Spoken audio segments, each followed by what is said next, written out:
Afternoon. Welcome to today's presentation.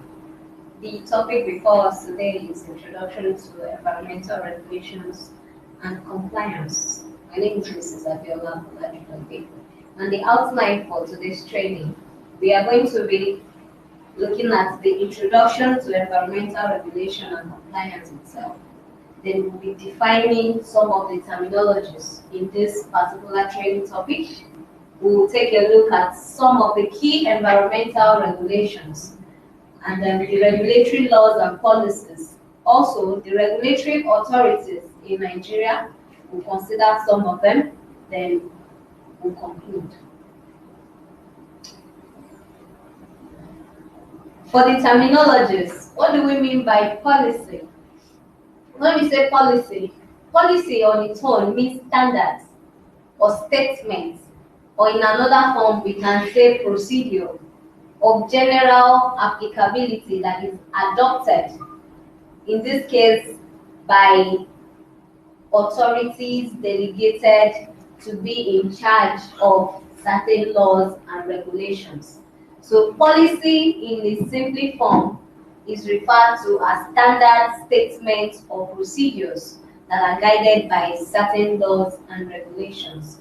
Now, when we say regulation itself, what does this regulation stand for? The regulation means any standard or statement or procedure of general applicability that is adopted by the masses, which is delegated to address some of the following challenges. The first thing, we have compliance with fiscal, research, human relations, to other management standards and requirements that is either imposed by the federal or state laws or the implementing regulations.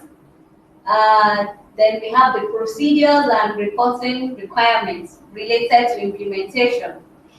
Then matters not specifically addressed by the regulatory bodies.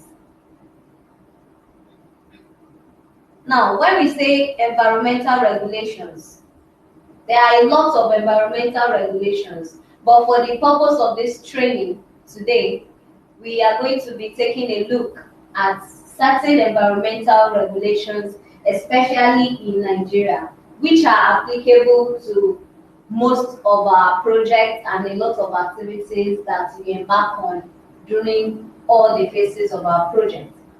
First of it, we have the National Environmental Standard Regulations and Enforcement Agency, that's the NESRA. The Act was emanated in 2007, and 33 regulations were made by the Minister of Environment under the Section 34 of the Act. And this was created basically under the 1999 Constitution of the Federal Republic of Nigeria. Before now, the acts that usually abide by all these things, we have the FEPA, which is the Federal Environmental Protection Agency. The act that was enacted in 1988. But as a result of several activities that made their hands to be full, some other agencies came about, one of which is the NESRA. And the NESRA is the major federal body that is responsible for protecting the Nigerian environment, and is also responsible for enforcing all environmental laws, enforcing all regulations, enforcing all guidelines and standards. And we have the Environmental Impact Assessment Act, the CAP E1211N 2010. We have the EIA Act 2010. And this particular law set out the general principles, procedures, and methods of environmental impact assessment in various sectors. It could be in the mining sector or the manufacturing sector, the oil and gas, the power sector, regardless of the sector that it is. So far, the project is to be executed in Nigeria. The Environmental Impact Assessment Act is binding on such projects that an EIA should be conducted for it. Then we have the law that prohibits the carrying and depositing of harmful waste either on land or in water, and that is the Harmful Waste Act of 2004. Similarly, there is a particular law that provides for conservation and management of wildlife and the protection of endangered species. And this law is the Endangered Species Act 2004. A lot of our faunas and floras are becoming endangered species. And the reason for this is because as urbanization is taking place, more places are becoming industrialized, and this results into clearing of vegetated land, which used to be the habitat of all these animals and even the plants itself that used to be their habitat. So as a result of this, most of the species become endangered, and a lot of them become vulnerable. So this particular act, the Endangered Species Act of 2004, makes a provision that all of these kind of endangered species should be conserved and protected. Also, we have the National Oil Spill Detection and Response Agency Act 2006, that's the NOSTRAM. The objective of this law is to put in place machinery for the coordination and implementation of the National Oil Spill Contingency Plan for Nigeria to ensure safe, timely, effective, and appropriate response to major or disastrous oil pollution.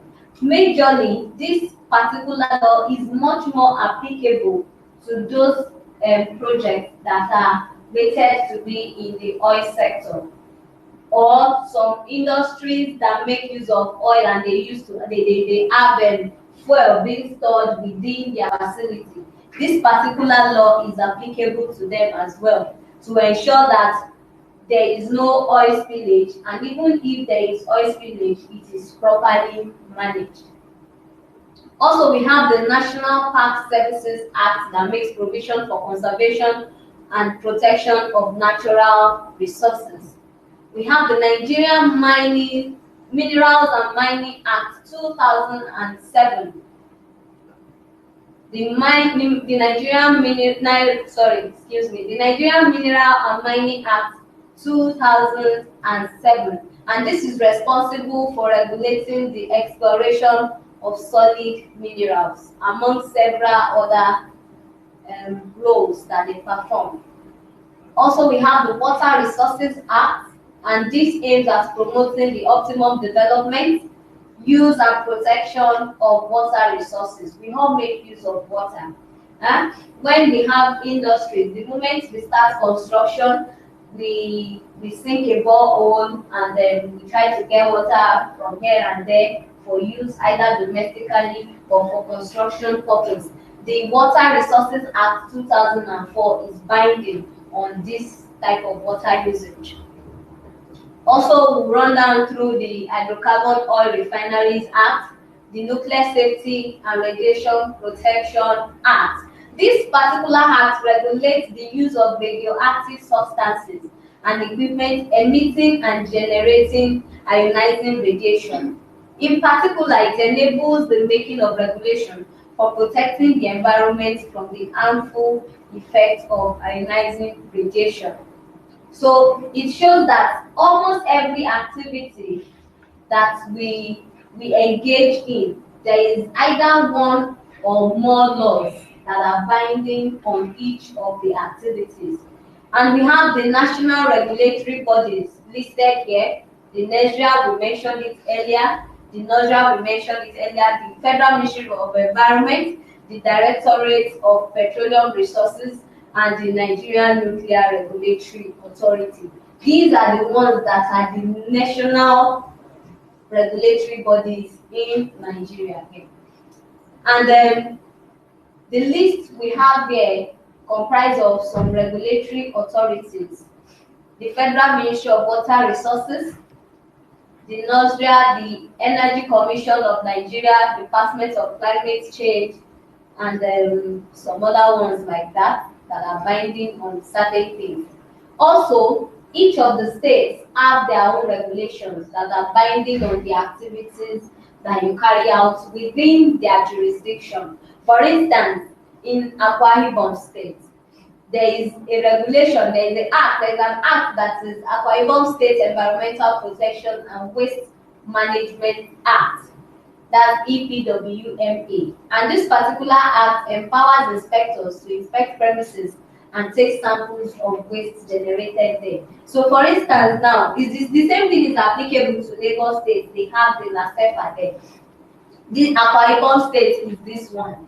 So in states that have this kind of regulations that has to do with environmental protection and waste management, the law has actually empowered them such that they can come into your facility, provided you are within their state, you are within their jurisdiction, and take samples of your waste or ask questions, find out what your disposal method is, just to ensure that the environment is being kept safe.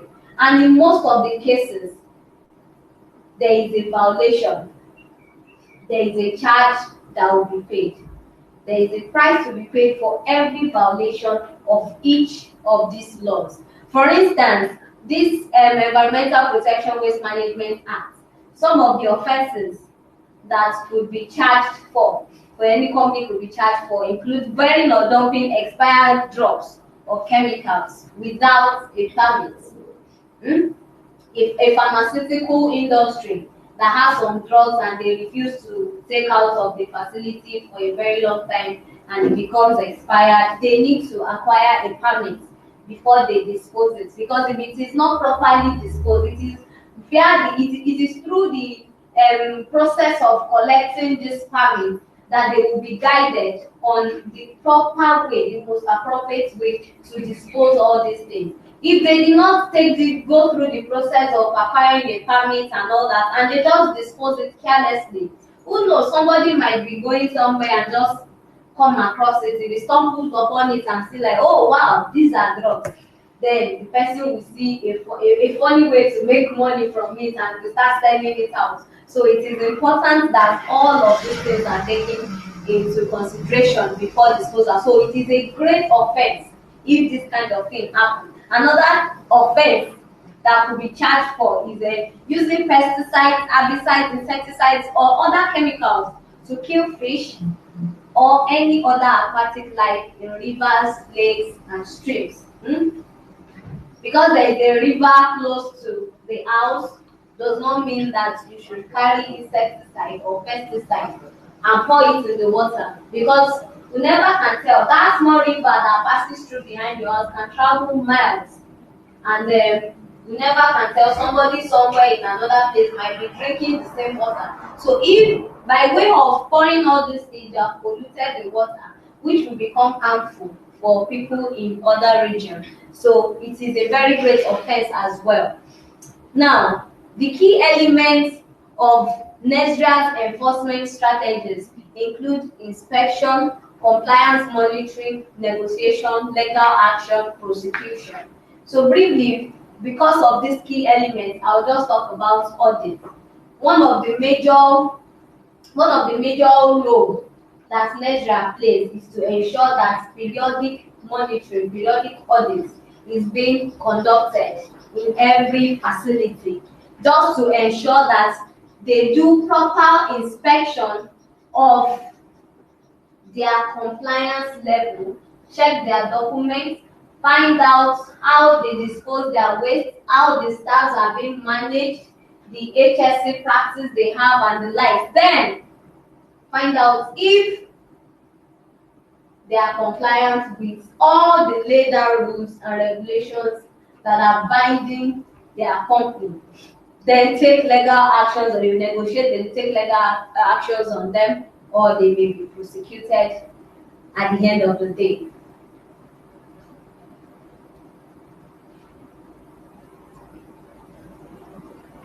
Okay? And in order to enforce that all of these things are being practiced, in order to ensure that the companies comply with these things, and some of the methods of enforcement include issue of permits and licenses. The other time I explained about disposal of expired drugs. Like you go through the normal process, they will guide you on how to, and they will give you a license. So this is a way by which Nigeria ensure that the laws that are laid down are being enforced. Issue of permits and licenses. Issue of prohibition and enforcement notices. Sometimes they go into a facility. Sometimes they go into a facility and issue prohibition or enforcement notices. They paste something for them there that okay, so thing and so thing is prohibited within this region, or so thing, so thing. Something to notify the public, something to notify the management of the facilities that something is going on. Variation of license condition. It is not the same condition. It is not the same condition that is binding on all the facilities. Depending on the sector which your company falls, that will determine the kind of condition you will need to certify before the license is being issued to you. Then implementing the polluter pay principle. The polluter pay principle. The moment your facility is visited, the moment Nigeria visits a facility and realize that these people are violating the rules, then you pollute, you pay. And if there is a huge amount of money attached to a particular piece of pollution, like someone just really drinking sachet water and just drop the sachet water. For one sachet water, you pay 100 naira. How much did you even buy the sachet water? It's just 10 naira, right?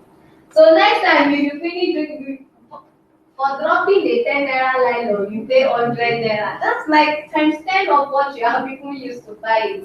So if things like that come into place, people tend to keep the environment clean and manage the environment properly. Suspension and or revocation of permits and licenses. There are situations whereby the facility has been given license and you have been licensed to hold explosive within your premises, you have been licensed to dispose your waste in this place, you have been licensed to do this, you have permission for this, you have permission for that. If you now take advantage of the license that you already have and go beyond the stipulated rule, you exceed the boundary. You are permitted to stand here. You want to stand, you are permitted to stand on the table. Anywhere on the table, because anywhere on the table is stated, you now come to the head and you stand. If you fall, you will have to be on your own, because you will pay for it, right? So even if you have permission and you go beyond what is stipulated in the rule that you are supposed to abide with, they can revoke the license. They can suspend the permit they are supposed to give to you or something. Okay, injunction and carrying out of remedial works. Even if a lot of damages have happened at the end of the day, they can look for strategies to remediate and then save the situation. In enforcing environmental laws, Nigeria partner with relevant stakeholders, both at the federal level, at the state level, and at the local government levels. Nigeria does not act independently, even though it is a major regulatory authority in Nigeria. It still does not act on its own. It collaborates with some other relevant stakeholders. Some of them are listed here: the civil society organization, the state planning authority, community-based organization, the non-governmental organizations, international communities, and other law enforcement agencies. Now, there are a number of regulatory laws for different things. That is what we are going to be considering now. First, we start with the water pollution. These are ways with which can cause damage into the environment. So we'll be looking at the regulatory laws that are binding on each of these acts. Then we have the first thing we have is the water pollution. And this is controlled by the National Environmental Regulations of 2011. The Surface and Groundwater Quality Control. And this particular act made in 2011 was made under Section 34 of the National Environmental Standard and Regulation Enforcement Agency Act 2007, still going back to Nigeria, right? So now, for this particular regulations of 2011, there are standard limits that has been designed for each of the parameters for surface water, for groundwater, in mining industries, in manufacturing industries, within residential areas. So inside this regulation, we have diverse areas that are being touched. So for instance, if in a facility, in a mining facility now, after being operational for some years and audit is being conducted and water samples are being taken, the regulatory limits, which are the standards that has been stated in this regulation, must not be exceeded in order to keep the environment safe. Otherwise, you have to do some ways to quickly remediate and ensure things are in order. Now, this enforcement aims to protect the water supply used for various purposes, including the clean water supply, agriculture, and aquatic life.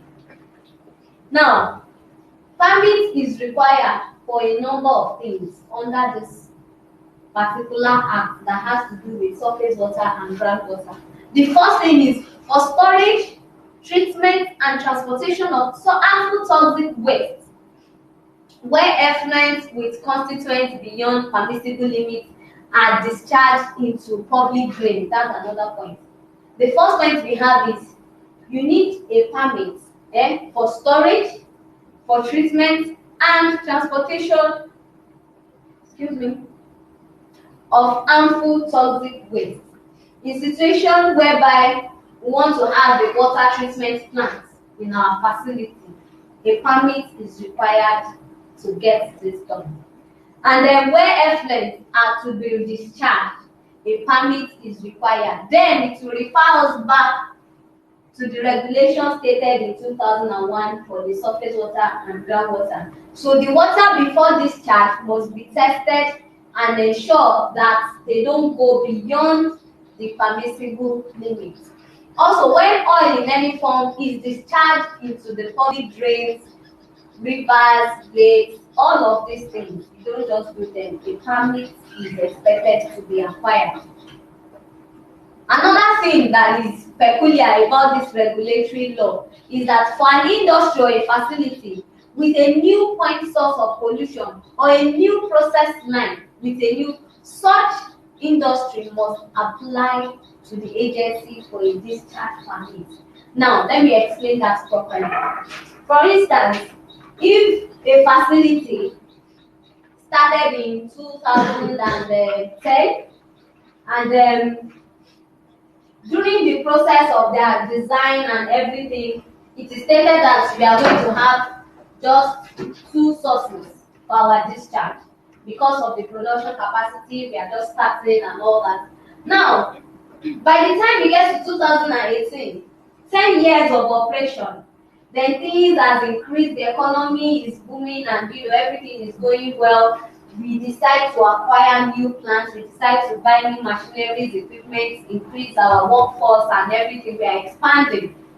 Because we had permits in 2008 to discharge at 2 point sources does not mean that when we are adding additional 2, we should not notify them again. So the moment things are beginning to change, so that it won't become a violation. You know, the other time I gave an instance, I said we are asked to stand on the table, we can stand on the table. If you are going to the edge, by the time before, when you are going close to the edge, notify somebody close, please, I might fall, hold me. So the moment new things are introduced, the business is expanding, we are adding, you know, we need to acquire permits for extra point sources discharge. Now, a violator is liable to pay a fine You see there now, compensation or damages to those affected and restore or remediate the polluted environment. Now let's take that slow and listen. Now, once you violate, the violator is liable to pay what? A fine. The violator is liable to do what? To compensate. Who is he going to compensate? Those that are affected. I've seen the insecticide because there is one fish I saw one tilapia fish inside water. I carry insecticide. I pour it inside. Once I'm caught, what will I do?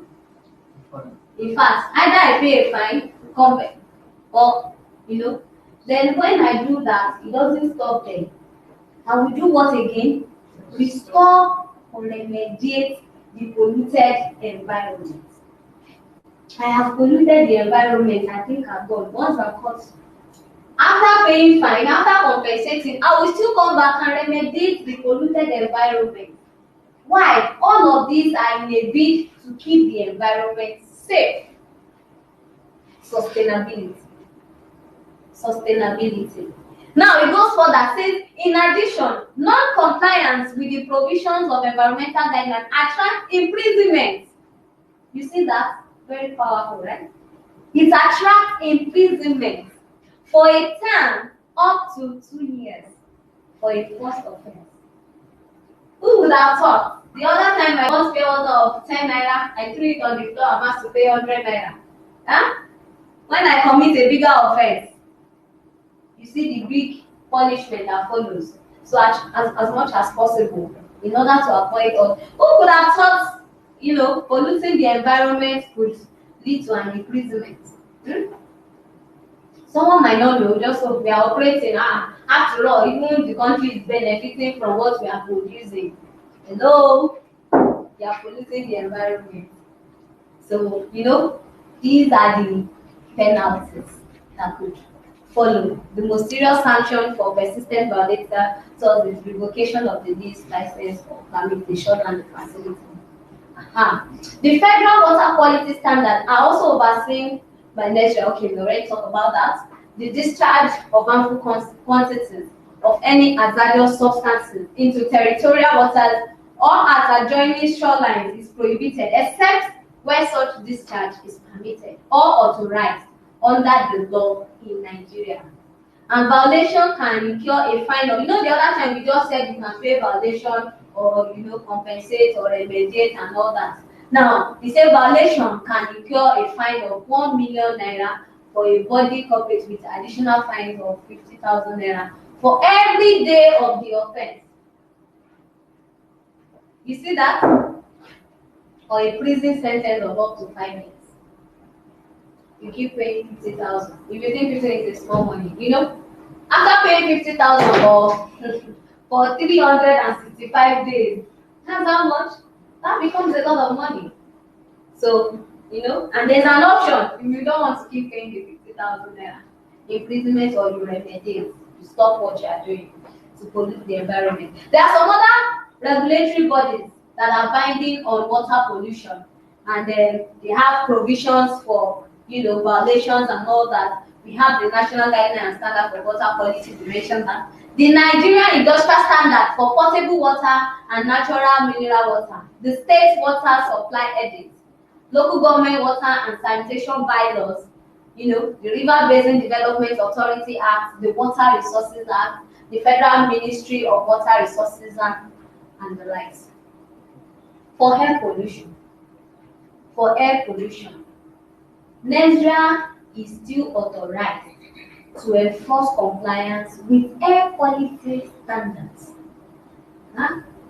The regulations, the air quality regulations of 2012 has its own standard limit as well, just like the surface water and the groundwater. The air quality for NESRA has standard limits that this and this should not exceed so, should not exceed so, should not, the same thing for noise. It goes all the way like that. And these air quality permits are divided into those relating with issues on atmospheric emission, vehicular emission, open burning, refrigeration and air condition equipment, music and noise. So for each of these things, there are standard limits that when you take your measurement, you are expected to be within the range of that particular limit. And some of the main governing regulations on air pollution, we have the National Environmental Air Quality Regulations of 2013. And then, this one too is liable to a fine of 200,000 and 20,000 for every day. A body is liable to pay 50,000, maximum prison sentence of 1 year. This one is even minimum. The other time for water pollution is how many years? 5 years. Why is it bigger? Why do you think it's bigger? Don't worry. When we get to question and answer section, I'll also ask questions. So I think I'll give you a tip. Just prepare that in mind. And okay. The Harmful Waste Act prohibits the depositing of harmful waste in the air and applies to air emissions that are injurious or poisonous, which pose the risk of death, fatal injury, or incurable impairments of physical and mental health. Then we have for waste as well. And this measure regulates the collection, disposal, and treatment of waste produced by municipalities and industrial sources. Here it says the operator must adhere to the regulations and procedures of NESDRA and of other environmental agencies. So the fact that we are focusing on NESDRA does not mean satisfy only the regulations as stated by NESDRA and leave other ones. No. It says that adhere with the NESDRA regulation and other environmental agencies.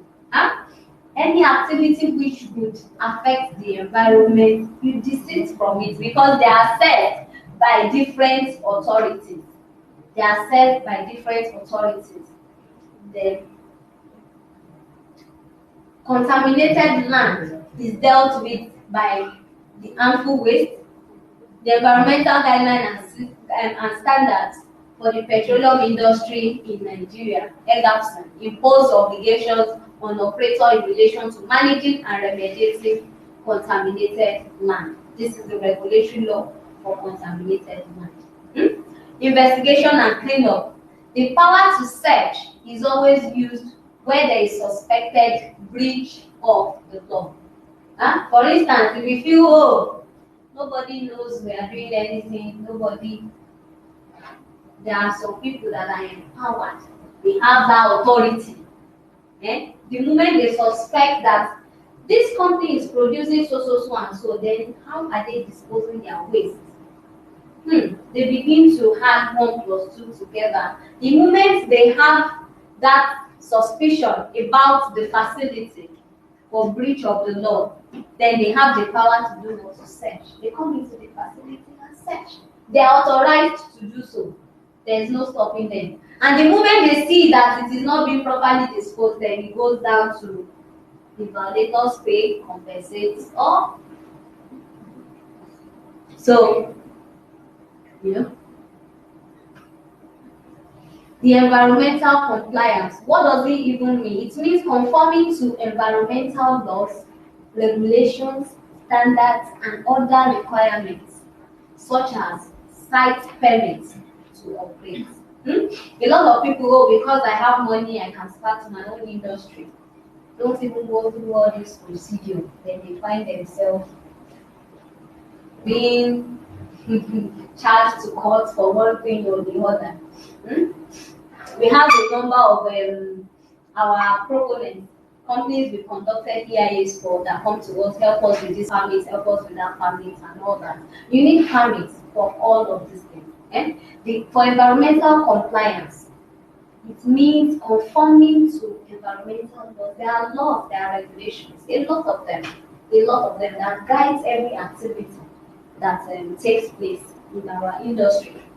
Then it also refers to the set of specific rules that authorize and control a given firm's activities so that it operates within legal and social acceptable parameters. They have to operate within legal and social parameters. Okay.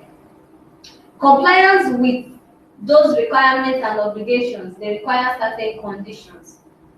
First, managing monitoring programs or schedule. Periodic monitoring within the facility. You monitor the air quality, the noise, the surface water, the groundwater. Then you check the waste disposal methods to ensure that the monitoring required in the permit has been done at the correct locations for the correct parameters and at the correct frequency. Each of these things needs to be taken into account. Also, we have pre-processing, performing calculations and validating the data for compliance. That is where you compare it with the standard limits, those regulations of 2011, 2013, the air quality, the surface water, noise, and the likes.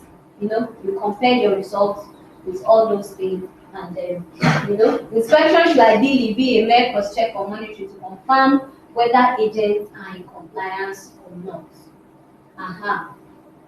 Monitoring the firm's compliance with these regulations and standards is of vital importance. Why? As this yields information for both the regulated companies and the authorities. At the end of the monitoring exercise, both the company and the regulatory authority will benefit from it because it will help the company to perform their operation in a safe and sound environmental manner. Very safe and sound environment. Their workers will be free from diseases and all that. And this policy too imposes specific limits, those are environmental regulations, on the ongoing activities or to changes and expansion of existing firms. What do we mean by environmental standard? This policy is the oldest environmental tool, and it is designed and used to control or prevent environmental health problems. Those regulatory limits, those acceptable standards that we talked about during the air pollution, the water pollution, and the likes. The essence of it is to control or prevent environmental health problems. Because if we start inhaling dust, every day. We work 8 hours in a day, from morning to until the 8 hours we inhale dust. After some time, what is going to happen? Diseases will start setting in, different health challenges, or we are just here. We are in this room, the generator is also in this room and is making a lot of noise for 8 hours straight. Different health challenges. Or we discharge into the water and the water goes round. We discharge here, the water comes like this in the front, we go and carry it and drink it.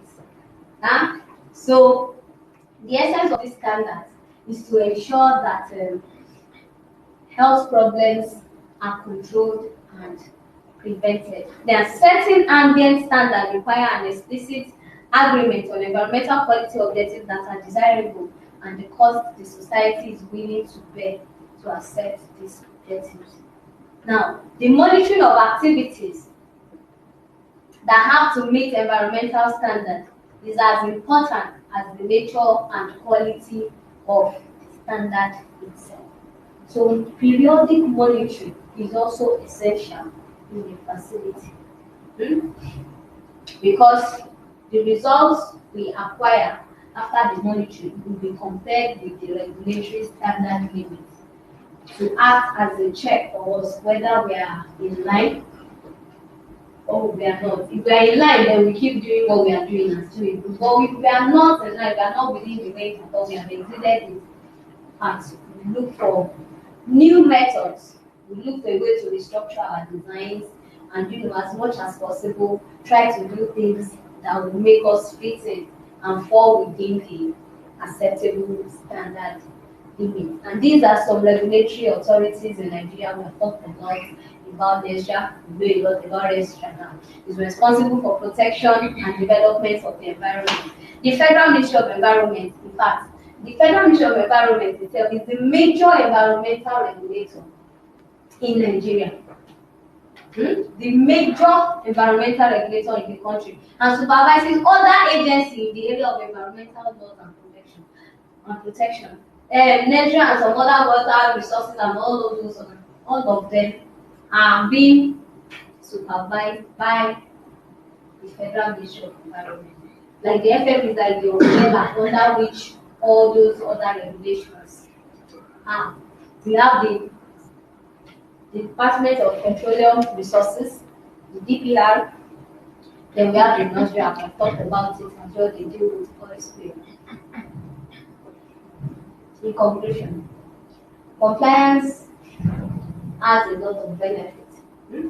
Complying with regulatory standards has a lot of benefits, like I mentioned earlier, both to the facility and to the regulatory authorities. Some of it is that it helps in the development of environmental policy. It helps in reduction of environmental incidents. It can be used as a marketing advantage. And for development of our environmental management system, that's the EMRC. And it helps in the reduction of waste, and it helps us to improve the regulatory performance. Therefore, lower risk of fines for non-compliance with environmental regulations. Thank you for listening.